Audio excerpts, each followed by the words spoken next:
มากเป็นสิ้นเป็นส่วนมาเลยเขาเห็ด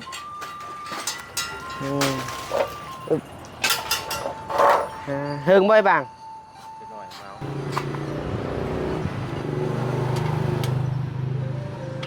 เมื่อวานมาเพิ่นกับโบเห็นซับเมื่อกี้นี่ก็ได้หาหนอดใส่เฮาได้บางอันนี้เด้อเซ็ตโอ้เรียบร้อยพี่น้องเอ้ยแป้งให้ทุกอย่างเบาะเบอะอ้าวเขาจิแป้งใช่ไอ้คอยเบิ่งเนี่ยจนขดพี่น้องเลยแห้งโขดก็ใช้ผ้าอีกอันนี้เอาใส่ผ้าไปบวชน้ำหนึ่งว่ามีแต่ไอ้แล้วสิบวชบุญทวีบ่สิบวชเพิ่นว่าเลยบ่แล้วเงื่อนเลยแล้วเฮือนเลยเพิ่นสิบวชใช่เลยเพิ่นเดียวกับสิอยู่บ่ใกล้ๆเรียกวัดบุญทวีกับใกล้ๆเจ้ากับใกล้ๆอีกบ่ให้สิหากินเนี่ยเจ้ากินบ่อ้าวพี่น้องเอ้ยบุญทวีสิบวชว่าซั่นเนาะได้ข่าวทั้งเจ้านี่อยากบวชบ่ครับฮะเลยเป็นจังได๋คือขึ้นจากบวชเฮาอยากบวชให้บุญแม่ผู้ใหญ่ใจดีอยากบวชให้บุญผู้ใหญ่ใจดีผู้เพิ่นช่วยเหลือเฮือนเจ้านี่บ่อยากบวชให้ FC เจ้าความคิดนี่มาแต่ไสครับอยู่ดีๆเลยขึ้นอยากบวชเองอยากตอบแทนบุญคุณเพิ่นจะบอกใครเลยบ่ยังบ่ได้บอกไปเลยน้องเอ๋ยคือว่าความคิดน้องเพิ่นก็ดีอยู่ได้พี่น้องเอ๋ยเนาะก็ไอ้สิฮู้นี่ไอ้ฮู้น้ำไผฮู้บ่ไอ้ฮู้น้ำจั่วกี้นี่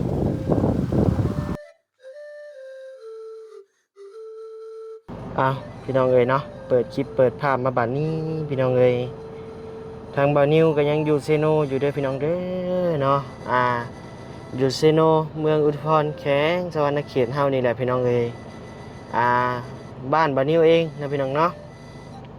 นี่แหละทางเข้าเฮือนบ่าวนิวกับข้างธนาคารนี่เลยพี่น้องเอ๋ยเนาะซอยทางเข้ากับนี่แหละเข้าไปนี่แหละข้างธนาคารนี่เลยบ่าวนิวออกมาพี่น้องเอ๋ยเนาะออกมาแปลงรถถีบให้น้องสายฟ้าพี่น้องเอ๋ยบ่าวนิวซื้อยางติดรถมาเปลี่ยนอยู่ห้านทางไอ้บางหรือว่าไอ้หักกันนี่แหละลึงเคยกันพี่น้องเอ๋ยเนาะกับไอ้บางเฮาบ่าวบาง นี่แหละซื้อเส้นนี่28,000เส้นนี่25,000พี่น้องเอ๋ย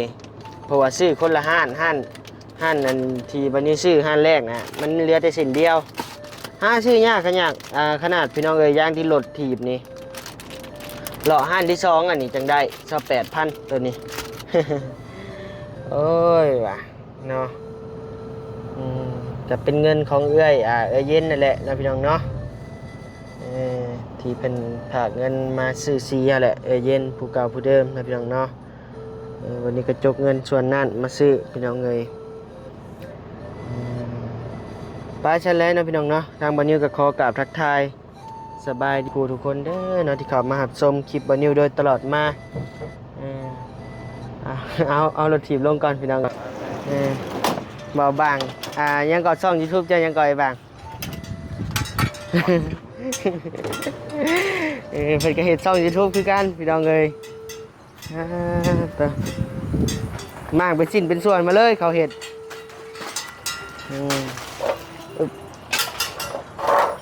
เฮิงบ่อยบาง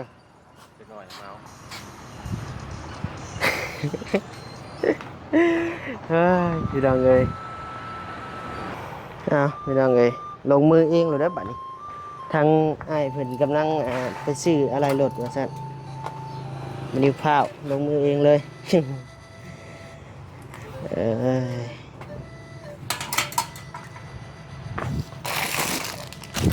มาแป้งรถบ่ไอ้นี่บ่ซื้อรถเก่าเขามาแป้ง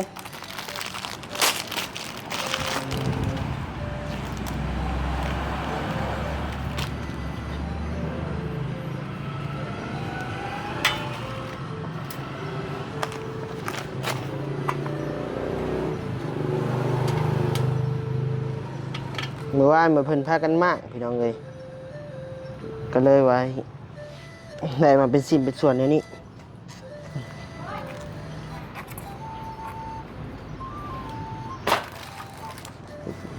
วันนี้ก็พอเป็นอยู่เนาะเพราะว่าตะกี้พอวันนี้ก็เปิดห้างแป้งรถคือกันพอได้อยู่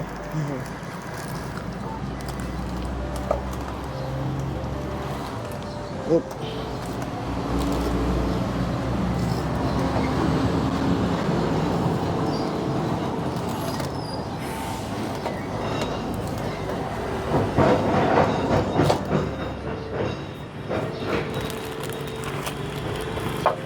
ค่อนข้างง่ายยางรถถีบแล้วแหละพี่น้องเลย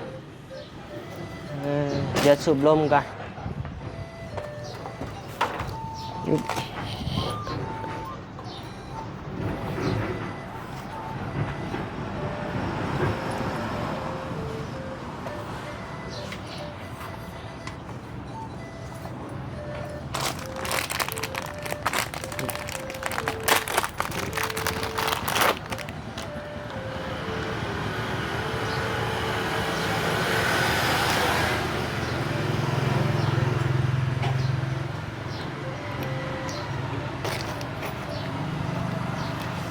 ใช่บ้างจะประกอบเด้อจะประกอบเด้อวะ บอกอย่างไรนะ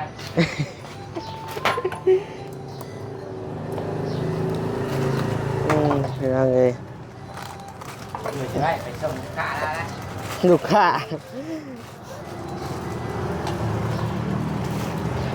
ลูกค้าใช่เด้อ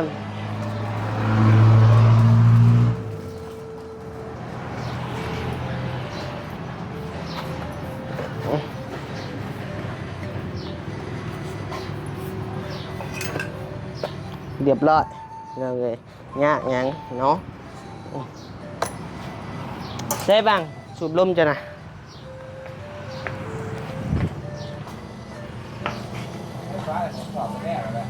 ฮะเจ้านะประกอบให้ บอกเลยแต่ผลงานตัวเองแล้ว ผลงานยังอ่ะนะใช่หัวสูบลมนะ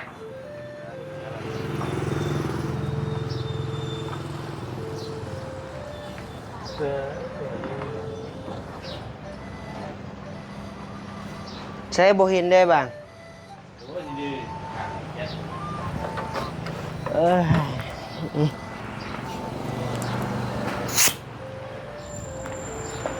ปึ๊บ ว่าอะไรไปเอามือ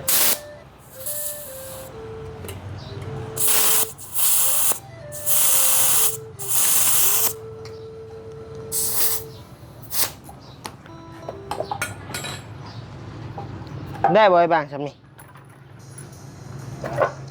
แตกตึ้มเอาอีกแล้ว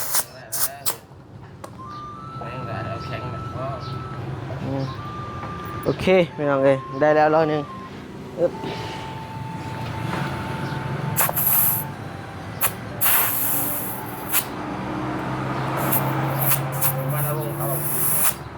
ฮะ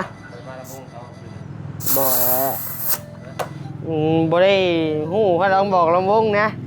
ไม่ลูกพ่อมา เอ้าคือเป็ดของเนี่ยนี่ยางตีรถอันนี้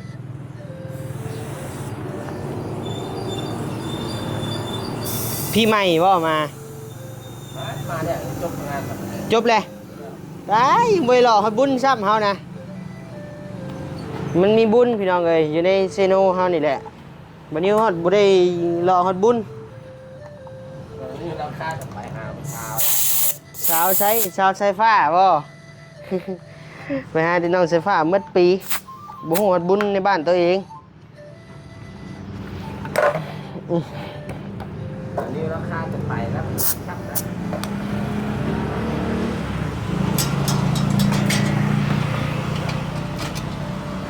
มุนอ่อนยอดรถก็ได้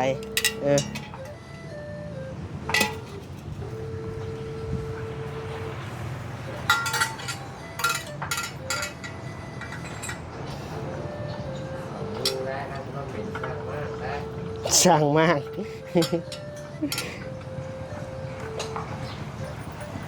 เ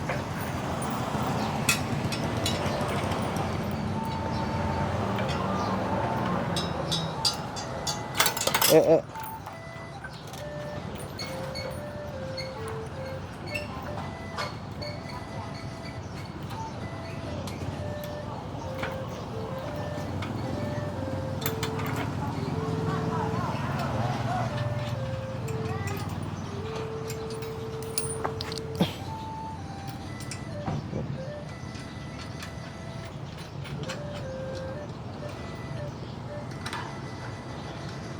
ใช่คือบอลนี่ใช้แล้วบัดนี้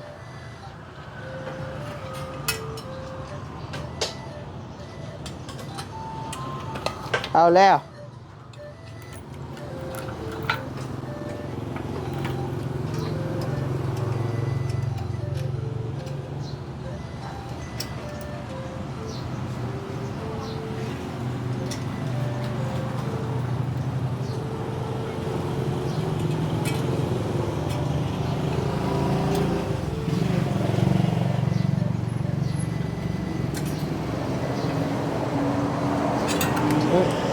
ใครได้นอดบ่เสียพี่น้องเอ้ยมันเพิ่นมากนะ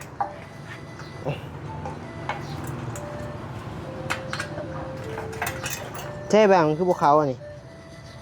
ร้อยของเขาเนาะนี่ครับโอ้ยางบานบานเลยยางก็ไม่ได้เลยยางรถเนี่ยรถของมันมีลม ใช่กระแจเบอร์14ฮึบ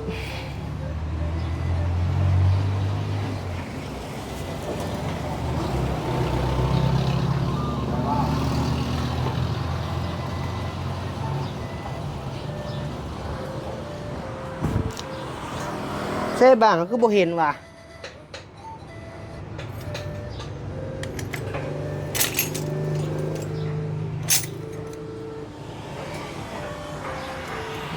หากระแจก่อนพี่น้องเอ้ย รถไปละ เอาพี่น้องเอ้ยให้สร้างใหญ่ลงมือก่อนบาดนี้เนาะบานิวอันบ่ค่อยเป็นปานใด ยังไงต้องมืออีกไหม ต้องให้สร้างใหญ่ลงมือเองหากระเจกับบ่เห็นซับเมื่อกี้นี่ก็ได้หาน็อตใส่เฮาได้บ้างอันนี้เด้อวันนี้กับแป้งได้อยู่แต่มันหลายขั้นหลายตอนโพดจังหน่อยน้องไฟฟ้าขี่ไปตีรุดเห็นจังได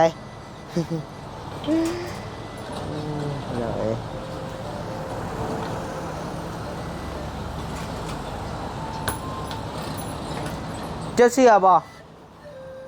มันช่องตีนแตกบัดเดียวขี่บัดเดียวแล้วสิ่งมันต้นเนี่ยใส่กับกำแพงรถต้มเราเห็นกินเอาเลยหาชื่อย่างเนาะตีนนี่ก็ได้เนาะย่างนี่แล้ววะเนี้ย ได้แล้วผมสิเนี่ย มันโบหูบอลชื่อ รู้ว่าตัวทีมชิมกัน พีชิปใช่วะ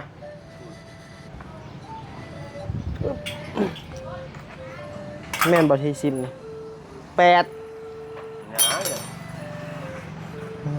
ต่อเอาเลย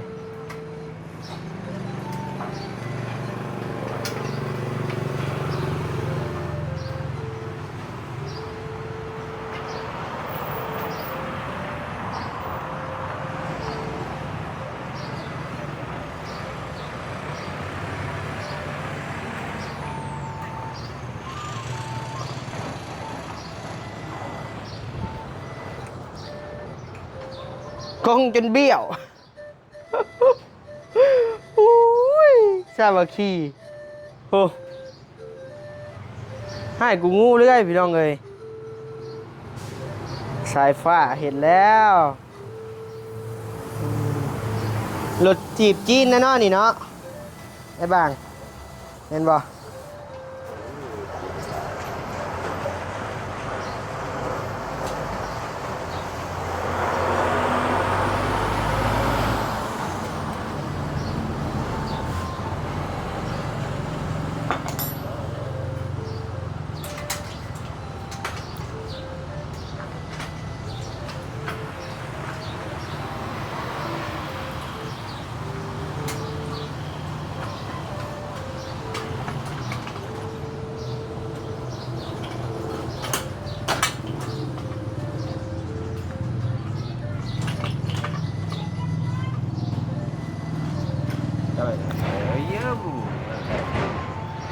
การ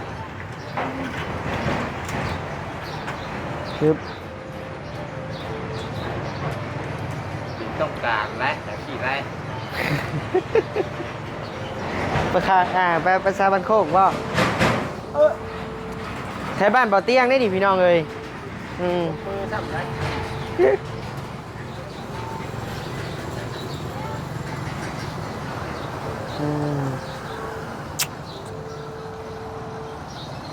เอาเดี๋ยวรอเบิ่งมันแล้วก่อนพี่น้องเอ้ยเป็นจังใดเนาะโดยเลยเช็ด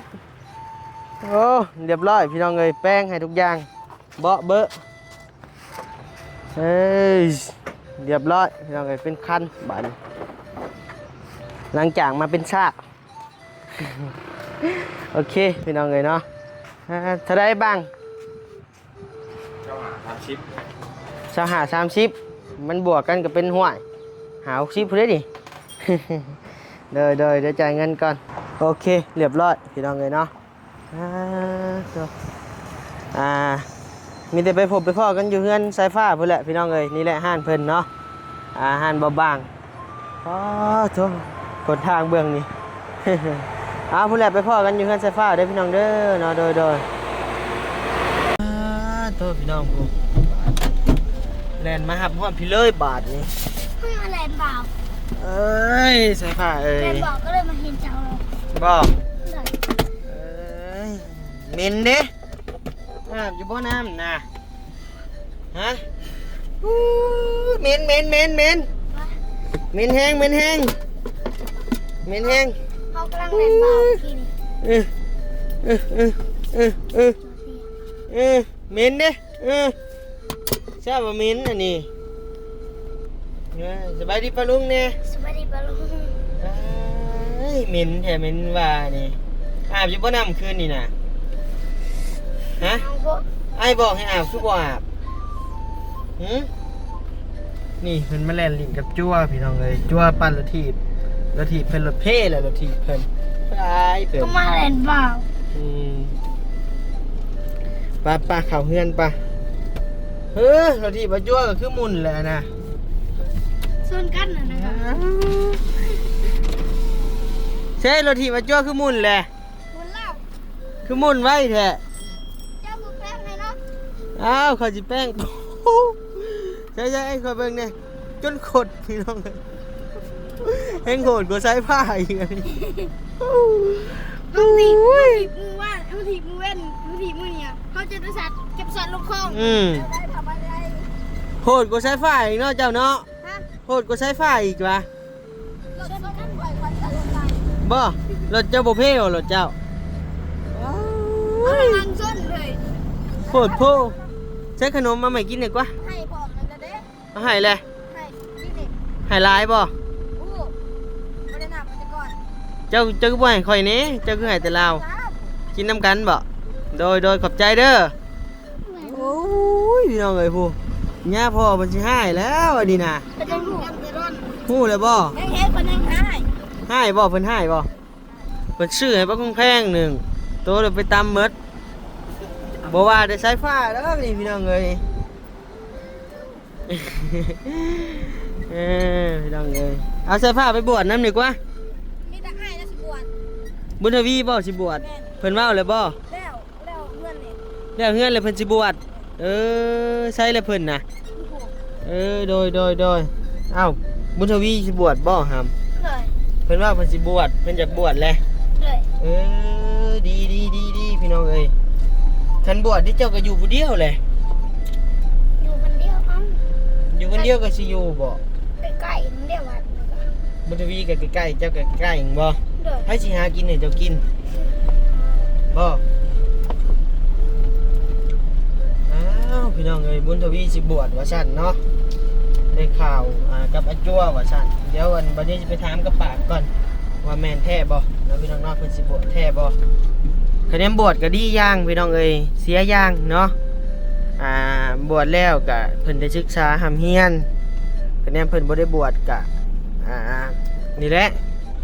คะแนนเพิ่นได้บวชไปจากม.น้อยม.เดียวนี่แหละนี่สิอยู่นำไผบาดนี่ จักแล้วพ่อแม่เพิ่นสิมาหรือว่าน้องสิมาอยู่นํบ่หรือแนวใด น้อยอีกเดือนหนึงบ่น้อง ต้องรอเบิ่งรอชมไปนำกันพี่น้องเอ้ยเนาะว้าวหมูสวมอาหารบ่น่ะบ่มาฮอดแล้วเห็นกินข้าวโลดอันนี้โดยให้กับหมูสวมอาหารพี่น้องเอ้ยบาบี้ หลายรสชาติมื้อนี้มีแต่เสียงหัวเสียงยิ้มเฮ้ออ้าวพ่อสร้างแล้วเลยบ่อันเบื้องนะฮะอุ้ยไวกระเดียกระดออันนี้เฮาลืมซื้อมาให้เจ้าโดย ให้พี่ลูก เพิ่นผากบ่นิ้วชื่อบ่ได้ผากดอกพี่น้องเอ้ยเพิ่นโทรหาบ่นิ้วให้ซื้อเนี่ยโบกปูนให้แน่ว่าซั่นเนาะบ่นิ้วเราลืมเลยเอาโอเคพี่น้องเอ้ยโหจั่วน้ำมาลินน้ำแล้วบาดนี้มาพี่หามจะเห็นยังบ่อยู่หลังรถนี่เอามาเบิ่งมาเอามันแล้วนี่เอ้ยพวก เฮ้ยเลยบ่จังจะพัดมาอยู่ โอ้แปลงมาย่างกับ2เส้นเนี่ยกะ50 กว่าพันแล้วก็ให้เพิ่นใส่น็อตใส่หยังให้อีกครบจบเลยแน่นหนาทาวรเลยอันนี้ก็แน่นเลยเพิ่นเอานำมา25,000น้อง30แหมไป ลองปั่นเบิ่งดูหาม ต้องจอดเอา จอดยังไอ้หันไอ้เพิ่นหันให้ได้แน่นแล้ว ไปยังไม่เอา ลองเบิ่ง ทิ้งก่อนไม่เลยทิ้ง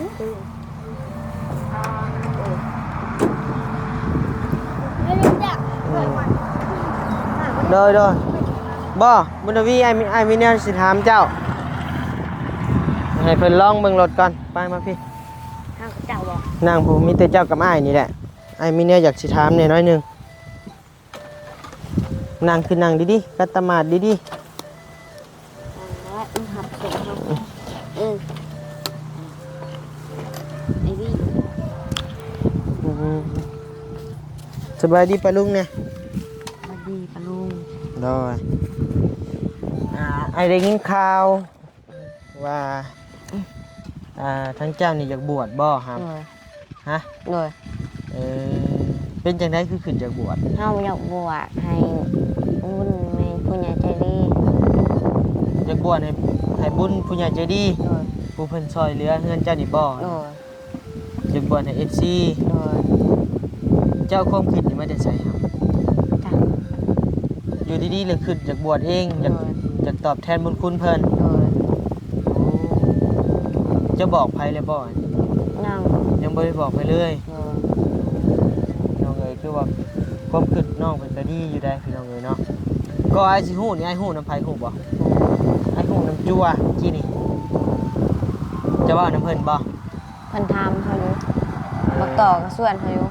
ต่อกับส่วนบวช ตัวบักต่อมันก็สิบวช แล้วมื้อใดอยากบวช แล้วเพื่อน แล้วเฮือนแล้วจักสิบวช เลย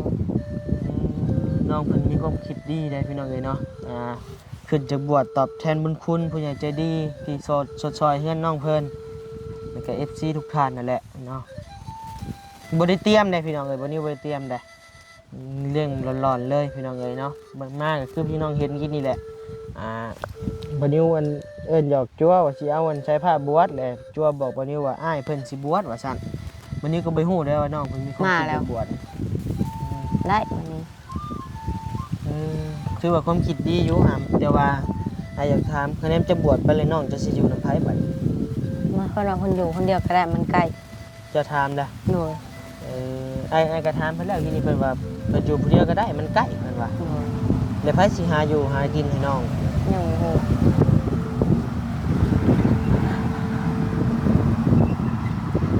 แม่จะได้บ่มาบ่บ่มา บางทีก็เมื่อนำพอสร้างบ่ ฮะ ไฟฟ้าบางทีก็เมื่อนำพอสร้าง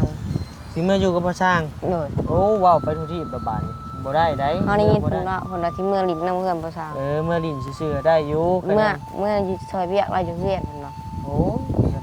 บ่ได้บ่ให้ไปได้บ่ให้ไปได้ เลย ไปยากบ่สร้างบ่ได้พี่น้องเอ้ยเนาะไป ก็หาเวียกเพิ่น แต่เพิ่นสิไปใช่ทำบุญของเพิ่นเวลาเพิ่นอยู่ได้ เพิ่นอยู่ได้ก็จะบวชจะก็มาจอบมายังเพิ่นเด้อ โดย สมมุติเนาะพี่น้องเนาะบัดนี้ก็ยังไปอันนั้นดอกเนาะสมมุติว่าจะบวชเนาะ โดย น้องบ่มีข้าวมีน้ำเจ้าก็เอิ้นน้องไปอันชั้นข้าวอยู่อันวัดน้ำเด้อ ก็ได้อยู่ดอกวัดกับเพื่อนก็ใกล้ๆอยู่พี่น้องเอ้ยเนาะก็ได้ว่าอยากบวชแท้อันนี้บวชมันก็มีข้อดีอย่างหนึงได้รับการศึกษาได้อยู่ในศีลในธรรมพี่น้องเอ้ยก็ดีแหละบวชนี่ถือว่าดีตัดดีหมดบวชนี่คือว่าดีหมดแหละเนาะก็บ่ยากดอกคะแนนว่าน้องเพิ่นบวชก็มีแต่ถ้าว่าน้องเพิ่นนอนเฮือนได้กะนอนเฮือนแล้วสมุดข้าวน้ำจ้วยบ่มากกะมาเอาน้องไปสันไปกินน้ำอยู่วัด โดย เจ้าสันแล้วก็สันให้น้องสัน โดย ให้น้องกินไหม โดย ก็ได้อยู่พี่น้องเอ้ยเนาะคะแนนว่าเอาแท้เอาจังก็ได้แนนว่าน้องเพิ่นอยากบวชอริยรอก็ได้ ก็มันนี่ก็เป็นคนดีของน้องเพิ่นนะเพิ่นอยากบวชตอบแทนบุญคุณผู้ใหญ่ใจดีแล้วก็ FC ทุกท่านนั่นแหละโอ้บางนี้ได้ยินคำนี้มากก็ซึ้งใช่ได้พี่น้องเลยเนาะแล้วรู้สึกว่าน้องเพิ่นมีความคิดแบบนี้ก็ดีใจนำอยู่แต่ว่าหลักๆก็เป็นห่วงสายฟ้าอยู่ขัดคิดไปรายหนึ่งก็คือหู้แหละพี่น้องเอ้ยวัดมันก็ใกล้ๆกันกับเพื่อนน้องเพิ่นก็ไปลินวัดก็ได้นั่นนี่ก็ได้อยู่ครับไปบวชนี่ก็ทั้งไปอยู่กับเพิ่นไปอยู่กับย่ากะสิได้ย่าเพิ่นก็สิทางสิสอนก็ดีใจก็สิเปลี่ยนอยู่บัดนี้เห็นเพิ่นบวชก็ดีอยู่ได้พี่น้องเอ้ยเนาะแต่กี้เจ้าก็เคยบวชเนาะครับเนาะบวชอยู่วัดมหาโศกเนาะ โดย ก็มีผาอาจารย์เป็นพอหักหยังเลยเนาะ โดย แล้วบัดนี้สิมาบวชอยู่วัดนี้ โดย ใจเฮือนแน่ติได้เบิ่งน้องแน่ โดย อืมก็ดีใจนำดูวันนี้ก็ได้เนาะใส่ไฟฟ้าเด้ บ่เห็นทำไม่สุกไม่สุกสิผ่าเด้ ไปน้ำจั่วเลยมีแต่เจ้าขอบมกขอบใจทั้งแม่เย็นแทนน้องเจ้าแน่ โดย เพราะว่าไอ้ายเอาเงินแม่เย็นนั่นแหละออกไปแปลงรถให้น้องเจ้า โดย แล้วก็เจ้านั่นแหละ โดย เอานมมือขึ้นขอบมกขอบใจแม่เย็นเนี่ย ขอบมุกขอบใจเด้อแม่เย็นขอให้แม่อยู่ดีมีแห้งความเจ็บอย่าได้ ความไข่อย่ามีอย่าเจ็บอย่าจนปรารถนาสิ่งใดขอให้แม่ได้สิ่งนั้นสมความมุ่งมา่ปรารถนาขอให้เจ้าเป็นผู้โฮมไส้ให้ลูกให้หลานสาธุ จุตะกี้เคยบวชอันเราเป็นอยู่บ่อนำโมสามจบ เด็กลืมเลย อยากลืมเลย หลายปีเลยเนาะ โดย เดี๋ยวน้อยพวกเอาเดี๋ยวอันเบิ่งเนาะเบิ่งฝากพ่อแม่พี่น้องคอมเมนต์เข้ามาแน่เด้อพี่น้องเด้อเนาะว่าเห็นดีจังใดว่าน้องเพิ่นตัดสินใจเองเพิ่นได้พี่น้องเอ้ยบ่นิวบ่ได้บังคับหรือว่าบ่ได้เว้าหยังกันมาก่อนได้วันนี้ก็หาแต่ฮู้หลอนๆกับจั่วนี่แหละพี่น้องเอ้ยเนาะบ่ได้เตรียมบ่ได้หยังเด้อพี่น้องเด้อเนาะ